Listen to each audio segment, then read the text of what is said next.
Hi, my name is Kristin and this is Kristin Kraves' book. So today I will be talking about my most disappointing reads of the year, and I'm actually happy that I only have 8 to talk about today. And these are not just the worst books I've read, just some of these are 3 stars. They're just books I had high hopes for and they just didn't live up to the hype. I won't have a worst books videos. The ones that I think are the worst are in this video. I just don't have enough, which is amazing. I've read over 130 books this year, and to only have 8 books that I was disappointed by is just fantastic. And I think that comes down to 2 things. One, I've embraced DNFing. I haven't tracked my DNFing this year, but maybe that is something that I will do in 2023 if that's something you are interested in, because I do like knowing what people DNF and the reasons why. So I will be more cognizant of that next year. And I am just so immersed in the book community. I obviously have this channel, I have a book blog, I have a book Instagram, I'm on book Twitter, I've got it all. So I'm exposed to books all the time, different opinions. I feel like I'm really, though my reading taste is constantly changing, I feel like I have a really good understanding of it. And when I pick up a book, most of the time, I have put thought into it and think I'm gonna like it, and I think I've been really doing well at knowing my reading taste. Obviously that's always a journey, but it seems to be working for me and I'm happy about it. So there aren't too many books on here, but the ones that are on here, I have quite a bit to say, so let's do this. I'll start with one that is really popular and actually won the thriller mystery category for the Goodreads Choice Award, so I know that this is an unpopular opinion, but this is The Maid by Nita Prose. And I think that part of this, there's a lot of reasons this didn't work for me. Part of it is the actual mystery itself. This is set in like a Regency hotel. I love the setting of this. We are following a maid named Molly who is kind of framed for a murder that happens in this hotel, and it's all these people conspiring against her, and it's not explicitly said in this book that she is on the autism spectrum, but it is heavily implied. So that all plays into it, and how other people treat her, and that just made me deeply uncomfortable. I thought that this kind of played into a lot of stereotypes, not just when it comes to Molly's characterization, just the characterization of everybody in general. I thought that the final twist and stuff was kind of predictable. I didn't think it was that great of a mystery in itself, and that's what this is. So I wasn't really that intrigued by the mystery element of it. Again, the way that she was treated just made me uncomfortable. I thought that her characterization was kind of inconsistent, and it just wasn't for me. It just was not the book that I had built it up in my head to be, because when this came out, it was getting a lot of hype and attention, and I know a lot of people do love this one. It's just one that when I look at it on my shelves, it doesn't bring me joy. It actually makes me a little bit angry. So I filmed an unhaul video, was it my last video? A few videos ago, and this was on there, so I'm happy that I can tell you it's one of my worst books of the year and then remove it from my house. So goodbye to The Maid. This next one actually was a 3-star for me, so it was not a terrible book by any means. I can see why people love it. I just went into it with the wrong expectations, and this is The Nature of Witches by Rachel Griffin. And there was things that I liked about this. I thought the writing was good. I loved the magic system that is built in here. It is elemental magic, and different witches can perform different magic in different seasons. And what do they call our main character? It's Clara. She's an ever witch, so she's one of only 2 people to ever exist that can perform magic throughout the year in all seasons. And there's a lot of commentary on climate change, which I thought had so much potential to be really interesting, but all of this was overshadowed by the romance. And it was a romance I couldn't care less about. I was not interested in. Claire is actually bisexual, and she had a relationship with another female witch in the past that kind of broke apart for many reasons before this book ever started, and that was a relationship I was more interested in than the relationship that we got. I just was not invested. It overshadowed all the goodness about this. I think it took away from the potential that could have been had in here if the romance wasn't there or was more in the background, because the conversations were interesting. It was about the witches trying to tell humans the damage that they were causing, but I just didn't think that that was focused on enough, or the conversation went as far as it could have. But I loved the magic in here. And if you've read Rachel Griffin's new book, I forget, Wild as a Witch maybe, that's what it's called, and you liked that, let me know. And I know I'm trying to keep only 4 stars and above, or like 3.5 stars and above on my shelves behind me, but this is so pretty, so it's so hard. I have that first edition with the design under the dust jacket, so it's hard to part with this one, but I will probably do it eventually. It's just not one that I think I'm going to talk about again. So it's not one that I love. It was disappointing, so why am I holding on to it? I'm a sucker for a pretty cover, what can I say? This next one led to an epiphany for me, so I'm glad that I read it. This is Insomnia by Sarah Pinborough. This is the one that solidified domestic thrillers. I'm done. I have to stop trying, and then I continue to try. So I don't know what that's about. I feel like domestic thrillers get a lot of hype. I fall into hype, but I'm starting to recognize the tropes and thrillers that don't work for me. I said at the beginning of the video, I know my reading taste. I don't know my reading taste when it comes to thrillers, and you're gonna see there are a few thrillers and mysteries on this list and romances as well. But that is simply because I'm less likely to DNF those because they're normally quite readable. So like I will DNF a heavier fantasy much more easily than I will DNF a thriller, because even though I didn't love this, I was turning the pages. It's fast paced. So that's the reason. It has nothing to do with the genre, it's just I'm more likely to stick with them. So this also made me realize another trope I don't like, and this was confirmed. I just read All the Dangerous Things. It's actually a book that is coming out in January, and it's a thriller that deals with insomnia. And though I liked that one better, I realized it's a trope I don't like, which also made me realize that I am very picky when it comes to unreliable narrators. I don't like unreliable narrators that are having trouble sleeping and that makes them view the world differently. I don't like when they are drinking all the time. Those kind of tropes, they just don't work for me when it comes to an unreliable narrator. So that's what this had. And the obsession with turning 40 was over the top. I understand the character had reasons that she was scared to turn 40, but it was just too much for me. 40 is not that scary. I understood her, but it was too much.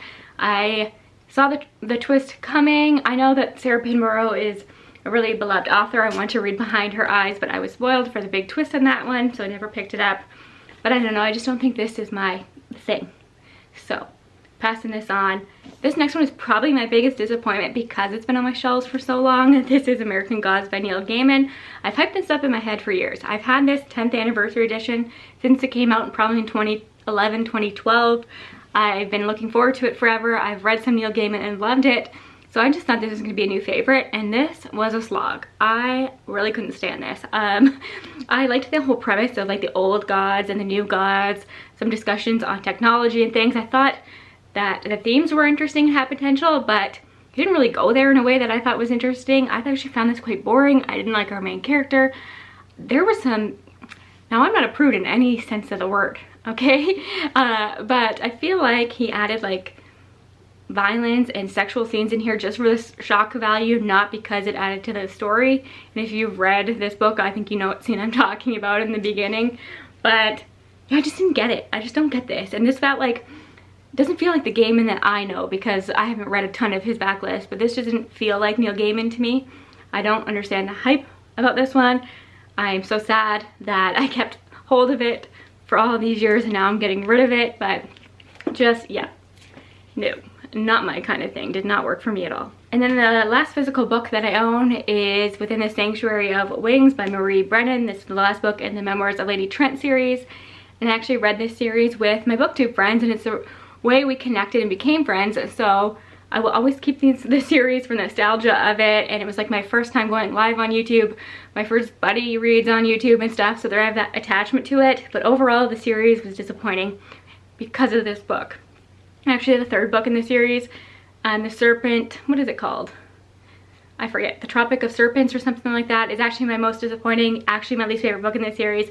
But I thought there were some problematic elements in there and some things that didn't sit right with me. But this last one, it's where the story ended up that was disappointing to me. You build throughout the entire series. Memoirs of Lady Trent is following this woman, and these are her memoirs, so it's written like that, of her becoming famous based on this big scientific discovery. And we find out what the discovery is in this book, and it was just so out of nowhere. It changes the entire tone of the entire series. It changes the way you view the world that Lady Trent lives in, and it kind of takes away from her. Like, I thought she was gonna have this great scientific discovery, but a lot of what she finds is just luck. And I was hoping that she would reflect more on her privilege and like just how lucky she was and how she kind of just intruded on other people's lives and took advantage of them in some way, and then she became famous for it. And yeah, a lot of this was just out there, changed everything I thought about the entire series. It was so disappointing, and I know that everybody that I buddy read this with was disappointed in it as well, so that was just such a bummer. But I read the entire series this year and it was a good time nonetheless, and if you're curious about all thoughts on all of these books, I will link the live shows down below. My last 3 disappointing reads are romances, and I so wanted to love these. The first one I will talk about is Hook, Line, and Sinker by Tessa Bailey, which is the sequel to It Happened One Summer. It Happened One Summer is one of my favorite romances. I adored that book. I think because it was inspired by Schitt's Creek, and I just love Alexis so much, and Piper in that book really is Alexis, and I loved the small town fishing town setting. I thought that was great. I loved the banter between her and Brandon. I loved everything, and I really liked her sister Hannah and Brandon's best friend Fox, and they had like a friendship brewing in the background of It Happened One Summer, and I was so excited for them to have their own book and their main character moment, and I was so let down by it, which is sad because a big hang up that Hannah has in Hook, Line, and Sinker is that she always feels like the supportive character in her own life, and I preferred her as a supportive character, which is so sad to say that I didn't love her as a main character. I didn't love her main character moment. I didn't love all of her work issues. I wasn't as into that as I thought I would be, but really Fox is the one that got under my skin, and understood his hang-ups, but it's just some communication here. Go get some help. Like, he was so hung up on the fact that he couldn't be with Hannah because of his reputation, that he is way too good looking, that he takes advantage of women, and everybody just assumes this about him, but he never sets them straight. So he just lets people go on assuming this about him. Then he thinks that of himself, and I think that is like a deep-seated issue, and I can understand how that would affect his love life and stuff. But have some conversations. It was so frustrating, and this is friends to lovers, but they were never really friends. He was always into her. She was always pining for him, even though she was into her boss. I don't know. And then I feel like the charm of the first one was lost in here. We didn't get a lot of the fishing town stuff. We didn't get a lot of the characters throughout the town. Not a lot of the grandmother. Not enough Piper and Brendan cameos for my liking. It just didn't work for me in any way, and it was so sad. And I just don't know if Tessa Bailey is really the author for me, because It Happened One Summer is the only book of hers that I've read that I've truly loved, and I think a lot of that stems from my love for Schitt's Creek. So I don't know. Just didn't work for me. And then the next one is Book Lovers by Emily Henry. I did give this 3 stars, so it's not terrible. But this is my first Emily Henry, and she's just so hyped up. Book Lovers won the Goodreads Choice Awards for Best Romance this year. Did People We Meet on Vacation win the year before. I just think she's so beloved, and it didn't work for me the way I wanted it to work. I would actually struggle to call this a romance, even though I think it does have all the romance tropes and the HEA and all the stuff that you would expect from a romance. But the relationship between Nora and her sister was what was at the focal point of this book. And we're following Nora, who goes to this small town that inspired one of her favorite books. She's in it like an editor, and she has a hate-to-love relationship with Charlie. They had one awkward encounter. He's also in the publishing industry, and they never really talk. Like, they have some emails back and forth, but when they finally see each other again, it felt like instant love to me. But then we didn't get a build-up of their romance, and it just was overshone by this sister relationship that I just found frustrating and annoying. Again, I understood where the problems were coming from, but I wish they communicated better, and this desperately needed Charlie's POV. If only to understand his motivations, but also to take a break from Nora's head. I couldn't be in her head any longer. It was so frustrating to me. I just did not think that this was really a romance, and that it was also the book that made me realize I prefer dual perspective romances. I like to know what our hero is thinking as well, or what both characters in a romantic relationship are thinking, because I just think it adds to the tension, gets you more invested. I think we needed that desperately in this. And what else didn't I like about this? There are a few things.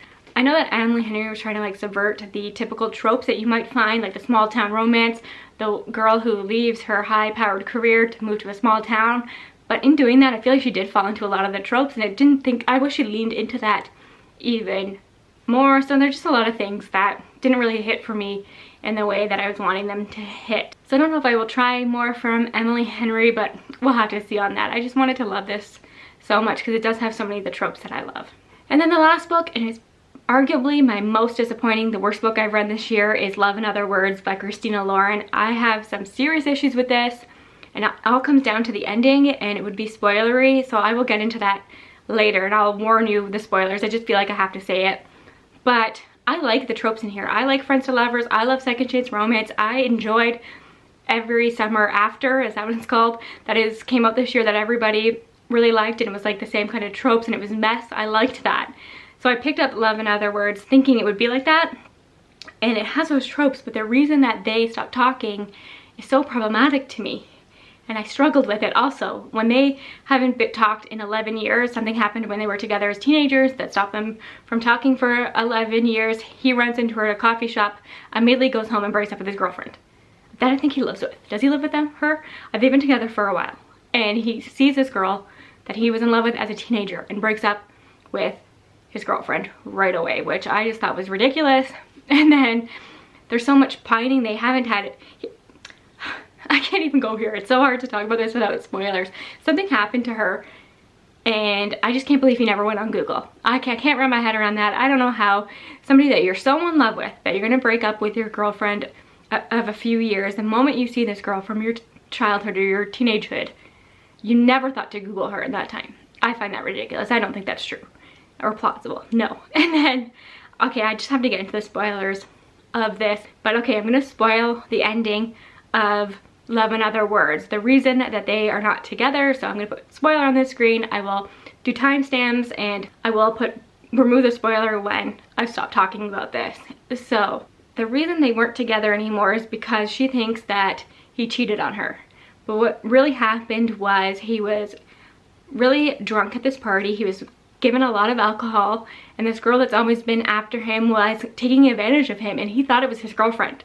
So he was sexually assaulted, and it's never acknowledged that that's what's happened to him. He is blamed. He is accused of cheating. It's all his fault. The reason they don't talk anymore, it's all his fault. It's never acknowledged that he was sexually assaulted and taken advantage of. I think that if this book was written today, because this is a few years old now, that would be talked about more. I was hinted at that maybe he has some PTSD because of this, but it's never explored. It's never outright acknowledged that, no, you didn't cheat on me, you were assaulted. This is problematic. I struggled with that so much. So that is the end of the spoilers there. Yeah, it just wasn't for me, and now I have read quite a few Kristin Lauren books before, and I've only loved The Unhoneymooners, so I don't know if they're the author duo for me. I think I just might have to give up on them. If you have a favorite book by Kristin Lauren, let me know what it is in the comments, because I'm open to trying more. I just wish the ending of that was handled better. So I think that's it.